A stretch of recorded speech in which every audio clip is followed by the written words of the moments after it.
कौन सी स्त्री सोचनी होती है? तुलसीदास जी ने लिखा है, सोचिए पुनिपति वंचक नारी, कुटिल कलह प्रिय इच्छाचारी। ऐसी स्त्री के बारे में बहुत सोच करना चाहिए जो पति के साथ छल करे। पति के साथ छल न करना और पत्नी के साथ छल न करना, यही पति पत्नी के दाम्पत्य जीवन का धर्म है। जो पति के साथ छल करे या पति पत्नी के साथ छल करे, ये दोनों के जीवन का अधर्म है। सती जी ने छल किया। सोचिए पुनिपति वंचक नारी, कुटिल कलह प्रिय, कलह बना ली। अरे शंकर जी समझा रहे थे मत जाओ मत जाओ, ये भगवान है, उनकी बात पर विश्वास नहीं किया। और इच्छाचारी, जो मन में आया सो कर लिया। इसलिए मन में आने वाली बात जब कोई व्यक्ति करता है तो उसकी यही दुर्गति होती। कैकेयी की दुर्दशा क्यों हुई? दशरथ जी को छल किया, कुटिलता कर ली, अपने बेटा को राजा बना रही, दूसरे के बेटा को वन में भेज रही, और कलह कितनी बड़ी कर दी, सारी अयोध्या में हाहाकार मच गया। इच्छाचारी जो उसने ठान लिया था वो पूरा कर दिया। इसलिए सती जी भगवान शंकर के स्वभाव को याद करके रो रही हैं कि हे भगवान, ऐसी कृपा करना कि अगले अवतार में फिर मुझे वही पति मिल जाए। दक्षो भी स्वयं वाक्यात् परम बोधमुपगतः, शिव ध्यान परो भूत्वा तपस्ते पे मामनाः।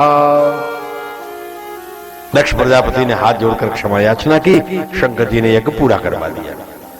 देवादिदेव शंकर जी से विमुख होकर कोई यज्ञ कभी भी पूर्ण नहीं हो सकता है। भगवान शंकर के शिव मंदिर को जो साफ करता है वो सीधा शंकर जी के लोक में जाता है। मंदिर बनाना तो बहुत बड़ी बात है। जो शिव जी को निर्मल दर्पण प्रदान करता है वो शंकर जी के पास पार्षद होकर रहता है।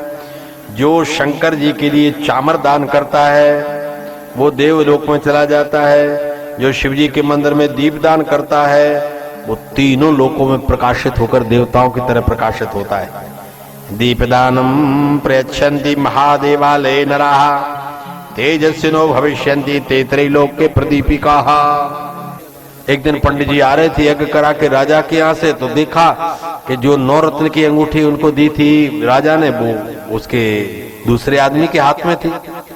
ये अंगूठी तो राजा ने मुझे दी है। ऐसी अंगूठी 2 हैं, या तो राजा के पास या मेरे पास, इसके पास कैसे आई? बुलाया उसे, क्या अंगूठी कहां से आई तुम्हारे पास? उसने कहा पंडित जी हम आपके घर में चोरी करने नहीं जाते, आपका बेटा जुआ खेलता है, दांव पे लगाई, हमने जीत ली, और आपके सोने चांदी के जितने बर्तन बढ़िया बढ़िया कपड़े हैं सब हमारे लोग जीत चुके हैं। पंडित जी को बड़ा दुख हुआ। घर में आकर उन्होंने पत्नी को बताया कि तुमने हमको आज तक नहीं बताया कि बालक ने घर की सारी संपत्ति जुए पर लगा दी, जाओ आज से मैं तुम्हारा त्याग करता हूं और तुम्हारे बेटा का भी त्याग करता हूं। अब ये किशोर अवस्था में तो था, समझ गया पिताजी ने तो अब निकाल ही दिया, अब कहां जाऊं। चला जा रहा था दुखी होकर। शिवरात्रि का दिन था, सवेरे का भूखा था। शाम के समय मंदिर में सब लोग पूजा करने आए थे। शिवरात्रि, महाशिवरात्रि जो आने वाली, और शिवरात्रि में पूजा करने आए थे तो बैठ गया कि चलो प्रसाद बटेगा, थोड़ा मिल जाएगा, उसी पेट की भूख मिट जाएगी। सवेरे पानी नहीं मिला, अब उसे क्या पता 4 पहर पूजा होना है। 12 बजे दोपहर रात्रि आधी रात तक तो उसने शांति धारण की। कई लोग चले गए, कई बैठ के ध्यान करने लगे शंकर जी का। इसने तुरंत ही जाकर अंदर मंदिर में देखा तो निज चैल वर्तिना दीपक बुझ रहा था। तो इसने अपने कपड़े को तेल में डाल करके ऐसा बढ़ाया कि देखें भोजन की थाली कहां रखी। तो सब लोग तो ध्यान में थे, आंख बंद थी। इसने वो जो बत्ती जो जलाई अपने कपड़े की, उसमें वो दीप उठा करके भोजन की थाली भागा। धम धम की आवाज आई, लोगों का ध्यान टूट गया। और हमें ऐसा लगता है कि शंकर जी का छत्र है, चमर है, सोना है, चांदी है, पता नहीं क्या हो गया, कौन ले गया। ऐसा विचार करके जब वो लोग दौड़े तो किसी ने लाठी मारी तो सर में पड़ी तो मर गया। जब उसका शरीर छूट गया, यमराज के दूत आए कि तुमने इतना बड़ा पाप किया है, शिवरात्रि के दिन शंकर जी के मंदिर में चोरी करके भोजन उठाया है। निज चैल वर्तिना। लेकिन जब ये देखा तो वहां से शंकर जी के गण आ गए, एक इसको मत ले जाना नरक। का क्यों? का नरक इसलिए मत ले जाओ कि इसने शंकर जी के मंदिर में दिया जलाया है, ये शंकर जी के धाम में जाएगा। अब शंकर जी के धाम में जा रहा था नरक, और चला गया शंकर जी के धाम में। चोरी करने के लिए उसने अपना कपड़ा डालकर दीपक जलाया, इतने में भगवान ने उस पर कृपा कर दी। जब चला गया भगवान शंकर के धाम में रहा, शंकर जी ने कहा कि अब तुमको मृत्यु लोक में जाना पड़ेगा, अभी तुम अपने प्रभाव से नहीं आए, अभी तुम्हारी कृपा से आए हो। तुमने जुआ खेला है, वो चोरी का काम करते थे, वो तो तुमने दीपक जला दिया, चोरी के लिए जलाया था वो भी, लेकिन हमने मान लिया कि चलो भाई ठीक है। इस कारण से शशांक शेखर शंकर भगवान ने कहा कलिंग देश के राजा के घर में बेटा बन जाना। राजा के घर में बेटा बन गया। पूरे गांव के नगर के राज्य के लोगों को बुलाकर कहा कि यदि मैंने रात को भगवान के मंदिर में दीपक जलते नहीं देखा तो उस गांव के अध्यक्ष को मैं फांसी पर चढ़ा दूंगा। अब सारे गांव नगर नगर रात रात भर दीपक जलते रहे, भैया राजा का डर है।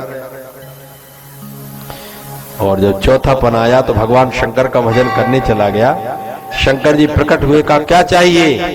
कहा प्रभु एक बार चोरी करने के लिए आपके मंदिर में दीपक जलाया था, उसके बदले तो इतना बड़ा राज्य मिल गया, अब आपसे मांग करके ठग जाऊंगा। शंकर जी ने कंधे पर हाथ रखा, कहा तुम हमारे मित्र रहोगे। देवताओं की संपत्ति के कोषाध्यक्ष कुबेर बना दिया है। एक दीपक जलाने के बदले में इतना बड़ा कुबेर जैसा पद भी भगवान शंकर ने उनको प्रदान कर दिया। तो जो शंकर जी के मंदिर में दीपक जलाते हैं, ऐसे व्यक्तियों को धन्य धूपम ये वही प्रेक्षन्ति शिवाय परमात्मने।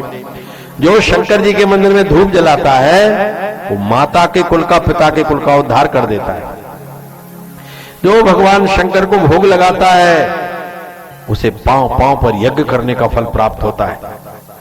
वो जो टूटे शिवालय का जीर्णोद्धार करा देता है। भग्नम शिवालयम ये च प्रकुर्वन्ति नरोत्तमाः प्राप्नुवन्ति फलम ते वै द्विगुणम नात्र संशयः। टूटे हुए मंदिर का पुनरुद्धार, जीर्णोद्धार, मंदिर की व्यवस्था बनाने का भी बहुत बड़ा पुण्य होता है। इसलिए जो व्यक्ति ईंट से या पत्थर से नए शिवालय का निर्माण कराते हैं उनका तो कहना ही क्या है, वे तो भगवान शंकर के धाम में चले जाते हैं। इष्ट का भी संपूज बैकुंठ मवाप्तवान, जिसने शंकर जी के मंदिर में एक ईंट या एक पत्थर लगा दी है, जितने उसमें कण होंगे उतने लाख वर्ष तक शंकर जी के धाम में निवास करता है। ऐसा भगवान शंकर, ऐसा सभी देवताओं के मंदिर का है। जिन जिन देवताओं के मंदिरों को बना रहा है उन्हीं देवताओं के धाम में जाके निवास करता है। स्वर्गे हिते प्रमोद्यन्ते यावत् तिष्ठन्ति निर्मूल निर्मलम यशो भूमि श्रेष्ठा नात्र कार्या विचारणा। ये तो कथाएं सुना रहे हैं हजारों वर्ष पुरानी। अभी 10-12 वर्ष पुरानी बात है। एक बहुत अच्छे हमारे यजमान थे, उनके बालक को कैंसर हो गया। तो कहा महाराज जी हम तो सीधे लाए, तो डॉक्टर तो कह रहा है कि आखिरी स्टेज में आ गया है, अब तो ठीक नहीं हो सकता है। हम कहा तुम एक काम करो, उपचार कराओ, पर ये प्रतिज्ञा कर लो कि शंकर जी का मंदिर बनाएंगे। वही उन्होंने प्रतिज्ञा कर ली कि भाई हम शंकर जी का मंदिर बना देंगे।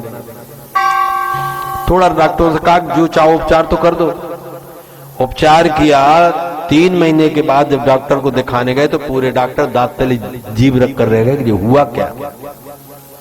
इसके तो एक एक बूंद में कैंसर हो चुका था, लेकिन ये समाप्त कैसे हो गया।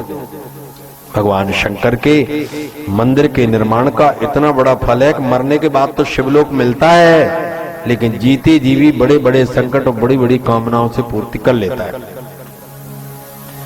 एचनात्मयीं घंटाम निबधन्ति शिवालय, जो शंकर जी के मंदिर में घंटा बांध देता है तीनों लोकों में प्रसिद्ध हो जाता है। जो शंकर जी के दिन में 1 बार 2 बार या 3 बार दर्शन करता है, एक कालम द्विकालम वा त्रिकालम चानुपश्यति आढ्यो वापि दरिद्रो वा सुखम दुखात् प्रमुच्यते। यदि 3 बार शंकर जी के दर्शन प्रणाम करने जाए, कितना भी निर्धन होगा धनवान हो जाएगा। शंकर जी के दर्शनों का यह फल होता है। जो श्रद्धालु भगवान शंकर के मंदिर में भक्ति पूर्वक उनका पूजन करते, करोड़ों करोड़ों पीढ़ियों का उद्धार हो जाता है। इस प्रकार से शांग शेखर शंकर भगवान की पावन अर्चा का बहुत बड़ा फल है।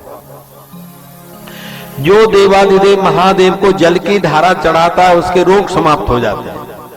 जो दूध की धारा लगा देता है उसके जीवन में भक्ति की वृद्धि होती है। जो शंकर जी पर शहद की धारा से अभिषेक करता है वो कुबेर के समान धनाढ्य हो जाता है। जो शंकर जी का दही से अभिषेक करता है उसके घर में पशुओं की वाहनों की कमी नहीं होती। जो शंकर भगवान का सुगंधित तेल से अभिषेक करता है उसके लिए कभी भी संसार के सुखों की कमी नहीं होती। जो शंकर जी का सरसों के तेल से अभिषेक करता है उसके शत्रु शांत हो जाते हैं। इस प्रकार शंकर भगवान के अभिषेक की भी बहुत बड़ी महिमा है। जो गंगा जल से शंकर जी का अभिषेक करते हैं उनकी मुक्ति हो जाती है। जो नर्मदा जल से अभिषेक करते हैं उन व्यक्तियों को तो साक्षात शिवलोक की प्राप्त होता है।